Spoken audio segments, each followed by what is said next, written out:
And welcome back to the David Tomsic Show. Today, we're going to pick up where we left off yesterday with part 3 of our discussion of the holy war between Bishop Marianne Budde and President Donald Trump. Now, right off the bat, you can't make this stuff up. You really can't do it. The very fact that the President of the United States has pretty much started a war with the Bishop of the Episcopal Church of Washington, D.C. is amazing in itself. I've never would have expected this, but it happened. And yesterday I went over a lot of the tenets of it. I read his response to her message, and I read every word of it, and that was as much crazy talk as I've ever heard. But there's some insight we're going to glean from it today, friends. I believe that what's left of our republic is starting to crumble. I believe with the election of Donald Trump, that republic that we loved so much is going to wane away. It's going to be destroyed. I believe what we've elected here, and I did not vote for Donald Trump, what less than the majority of the people elected was an authoritarian. I think it's worse than that. I think a dictator. And yes, he is an oligarch, and the mix of those two is even worse than I can imagine. But I digress. In his response to Bishop Budde, in his Truth Social page, he shows the ideal way to gain power, to keep power, to destroy your enemy, and to basically consolidate power. We're going to go over that today. Right off the bat, please like, subscribe, and share this video. We need your support. Thank you. The first thing he did was he called her a left-wing Trump hater. Now, whether this is true or not isn't the point. I don't believe that she's a Trump hater. She would lean to the left a little bit, I'm sure. Like I said yesterday, those classifications are kind of weak for me. I don't like them, but okay. But he did that right off the bat. He told his people, she's a dissenter. She's not for me, your leader. She's not for me. So she's bad right off the bat. Started it off with a gut punch. Then he tells them how he's going to destroy her. He wants her to apologize. He pretty much wants her to resign. He wants everyone to know that he was right and she was wrong, and that his followers should support him in making sure people like this never speak against him again. And they'll try. And they did in many of the comments that were made on his page and in other commentaries and other platforms. Okay, he blames people like her for the problem we have. That's what you do. You always find blame. It's never you. Remember that. And dictators, it's never going to be them. It's going to be somebody else, and somebody's head will fall, because it's never going to fall on the leader, your honorable dictator. He then uses, and I love this, he uses keywords. Keywords are, you do YouTube, keywords are king. Okay? He uses keywords for his followers. And it took years for him to discipline, to program these keywords into his followers. And this started back, and I'm going to digress, my friends. This started back in the late 1990s. Remember Newt Gingrich? Those of you that don't, you can Google him. Right-wing Republican. Started attacking, along with many other Republicans, the New Deal, Roosevelt's New Deal. Now, the New Deal is where we got unions and benefits and better wages. We got safety nets for people. We had a country that was designed to help everybody, to make sure nobody fell through the cracks. Well, Republicans in the New Deal wanted to start attacking that, and they did. And over the years, they took more and more. They went after it more and more. Of course, Donald Trump and his merry band of tech guys, Elon Musk, Vivek Ramaswamy, and the whole host of other morons he's brought in to help him, are going to attack the federal government, going to attack these programs with even more legions than they had during the Newt Gingrich time. Our ability to help people, our ability to have a country that cares about people who are on the fringe of society, who are poor, who are helpless, those days are gone. But I digress. So these key words, first of all, left wing, he used it right in the first sentence. Left wing. That's evil. If you're left wing, you're evil. You're not a Christian. You're no good. How about this? Liberal, socialist, communist. Throw them all out there, even if you're not. I mean, I know Republicans conservative who disagree with everything Donald Trump's doing, they've been called by their family left-wing, socialist, and communist. You can't make it up. How about other keywords? Immigrant. Just say immigrant. These right-wingers go off the wall. They all demand stuff from us. Well, most of them don't. I know a lot of people who have them on farms, use them in different places here in southwestern Pennsylvania. I see a lot of them at Sheetz that come in, buy coffee and food. I don't really know that these people are demanding anything. I think they're going to work. I'm sure there's some that are. But you see, you kind of put them all in the same bucket. You don't want to divide them up. You want them all in the same bucket. That way you can get rid of them easier. You're using a bulldozer, a skid loader, you dig it up. You want it all in there at one time so you can dump it all together. There might be some good soil in with the bad, but you don't care because you want it out of there. I use that soil analogy. Okay, so you use all these terminologies. These are things that trigger the mind of the right-wing person. I was going to say more. I didn't. What comes to their mind is these people are evil, they're dirty, they're not helping us, they're brown, they're taking what we want, they're demanding. Go down the list of things. They're killing people, they're murdering people. All the things, just say one word, immigrant. It's a key word, boom. All these things flood into these people's minds. Remember, they're attacking Donald Trump. They're all attacking him because he's there for you. He's standing in the way of the great evil horde. He's the man standing in the way of the great evil horde that wants to come for white Christians, white Americans. He's helping you. Okay, I didn't ask for that, but okay.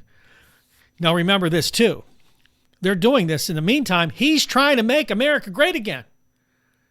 We have to be great. We have to be great. We have to be able to tell somebody in South America, you do what we want or we'll blow you up.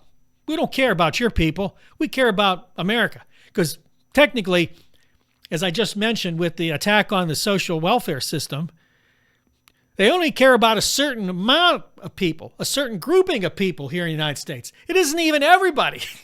And those of you that think you're in the group that they are helping, you're wrong too. The group that they're really concerned about is that small niche of people. That's all they care about. So you're out of luck, but they're going to tell Colombia or Venezuela or China or everybody else, you do what we want. We're going to make a deal with you. Okay? Eventually, everything comes home to roost. And when that crocodile bites you in your ass, don't come crying to me. Just saying. Okay, so then the next thing you do is make up anything you want. Lies. You name it, you say it. Donald Trump hasn't been found telling the truth very often, except his supporters think everything's truth. See, many of these people think that God placed him in there. Then when you say, well, 34 felony counts, none of them are real. They're all fake news. They lied. They went after him. Go down the list of felony counts. Yeah, he did them. We know that. There's evidence for it. He had documents. He did all these things. They knew it. They had him. But he can go in front of the camera and tell these people, and he said it once, I can shoot somebody in Times Square and I'll get away with it. Why did he say that? Because he could. Because everybody will say, he didn't do it. He didn't do it. Listen, he's a pathological liar, narcissist, womanizer. You can go down the list of things. This is something that has been part of his life, all his life. All his life.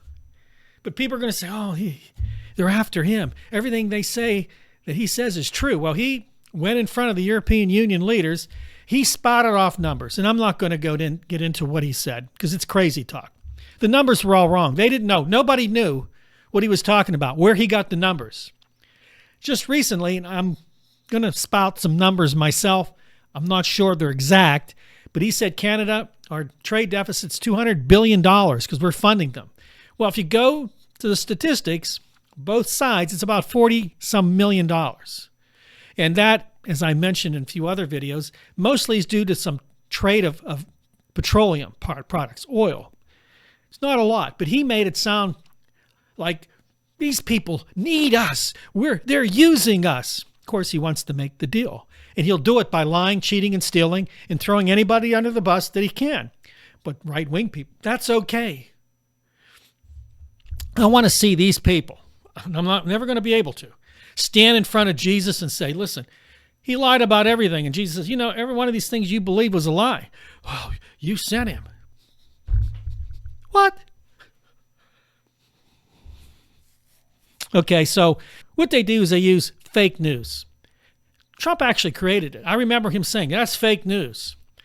I'm here to tell you again, as a researcher, as an analyst, looking at things for over 12 years before I even got on the internet, before I even got on YouTube, researching people, researching economics, politics, geopolitics, all these social trends throughout the world, talking to people. I can tell you, I can't back you up. It's not fake news. Most of this stuff, 90% of the stuff, is pretty accurate.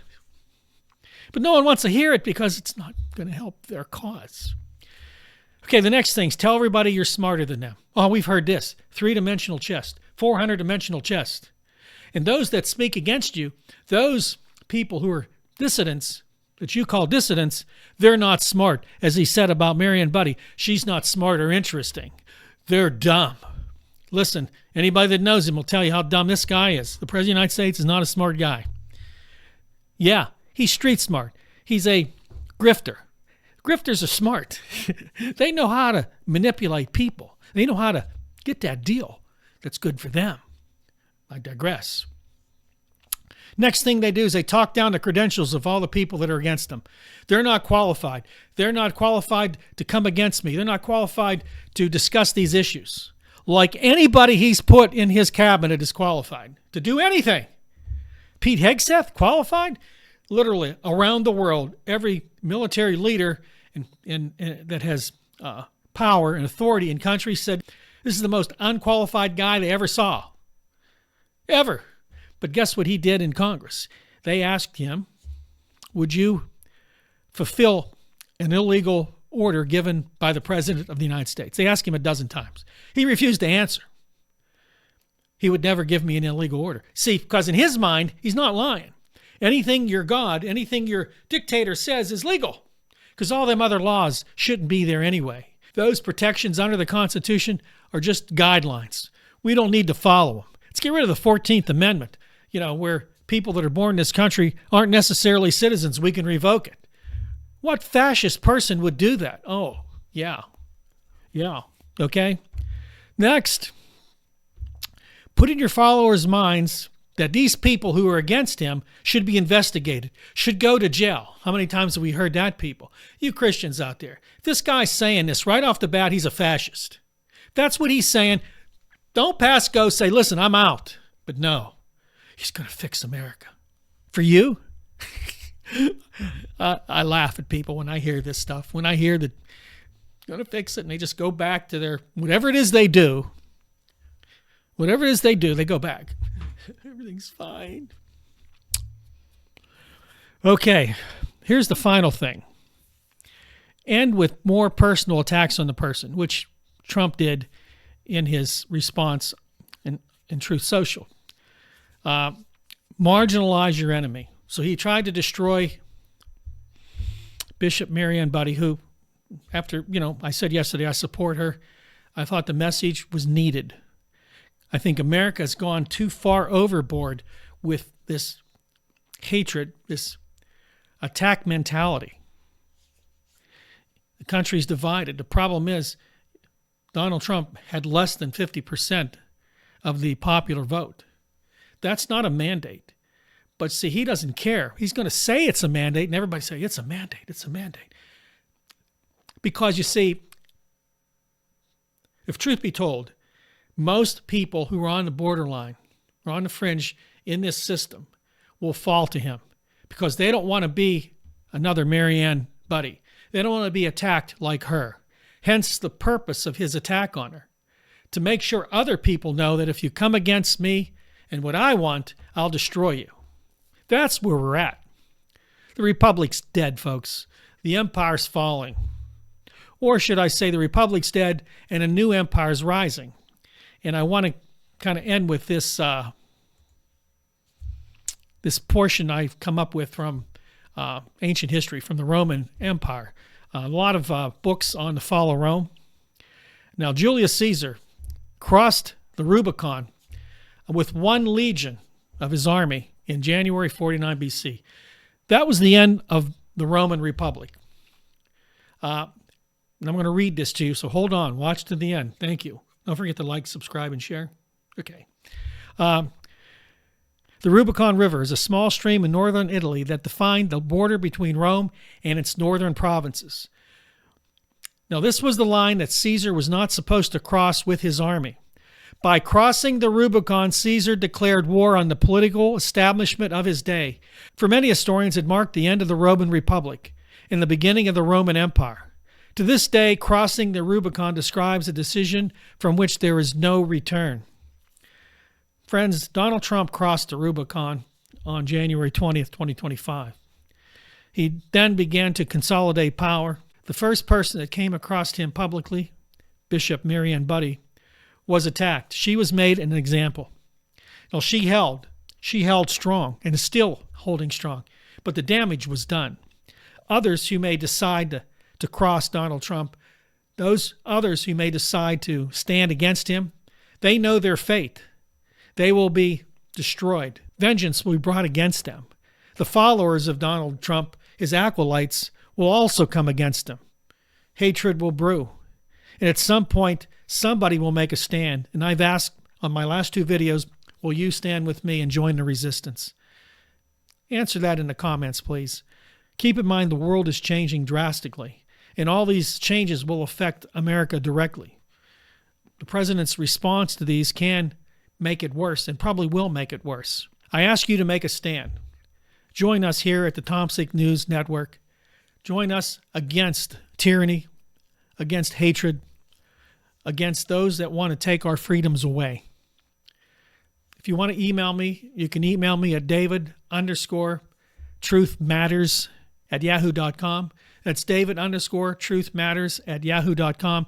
If you see the end of this video, there's a little trailer after it that shows that email address. Please don't hesitate to contact me if you don't want to place a comment in the comment section. Don't forget again to like, subscribe, and share. That's all the time I have. Again, God bless you. And I'll see you next time right here on the David Tomsic Show.